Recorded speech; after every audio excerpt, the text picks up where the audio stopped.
পানিহাটের তৃণমূল কার্যালয়ে বিজেপির অভিযান।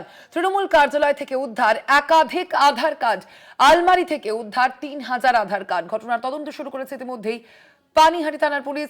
কথা বলবো এই নিয়ে আমাদের সঙ্গে এই মুহূর্তে জয়ন্ত রয়েছেন প্রতিনিধি ফোন লাইনে। জয়ন্ত, ঠিক কি কারণে এই আধার কার্ড মজুত করা হচ্ছিল? তৃণমূলের তরফ থেকে কি কোনো প্রতিক্রিয়া ইতিমধ্যেই পাওয়া গিয়েছে? বিজেপির কি অভিযোগ?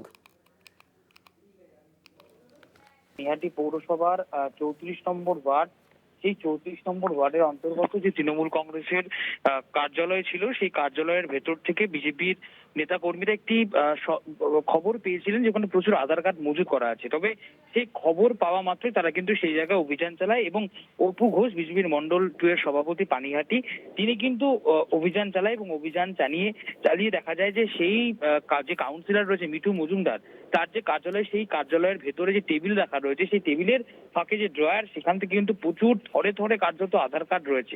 এই আধার কার্ড গুলো মূলত কার এবং এই আধার কার্ড গুলো মূলত ওখানে কি করছিল, এই নিয়ে তৃণমূল কাউন্সিলরকে তখন বিজেপি কর্মীরা যখন চেস করে, বারংবার বলে যে এখানে কি করছে আধার কার্ড গুলো, তখন তিনি কার্যত মুখে কুলু পেটেছেন, কোনো কথা তিনি বলতে পারেন এবং মিডিয়ার সামনেও তিনি কোনো কথা বলতে চাননি। এবং এই গোটা ঘটনার বিষয়ে ইতিমধ্যেই সরব হয়েছে পানিহাটির যারা বিজেপি নেতা কর্মীরা রয়েছে, তারা সরব হয়েছে এবং ইতিমধ্যেই বিজেপি নেতাদের তরফ থেকে এই গোটা ঘটনার যে বিষয়টি রয়েছে, বিষয়টি মাননীয় যে মুখ্যমন্ত্রী রয়েছে, তারা যেমনটা দাবি করছেন যে শুভেন্দু অধিকারী তার যেমন দৃষ্টি আকর্ষণ করবে এবং বিজেপির উচ্চ নেতৃত্বেরও কিন্তু দৃষ্টি আকর্ষণ করা হবে। কেন এই যে আধার কার্ড, সেই আধার কার্ড নিয়ে তিনি কি করছিলেন? এত থরে থরে সাজানো আধার কার্ড, তাহলে কি কোনো অনুপ্রবেশ ঢোকানোর চেষ্টা করা হচ্ছিল? একাধিক কিন্তু প্রশ্ন উঠছে।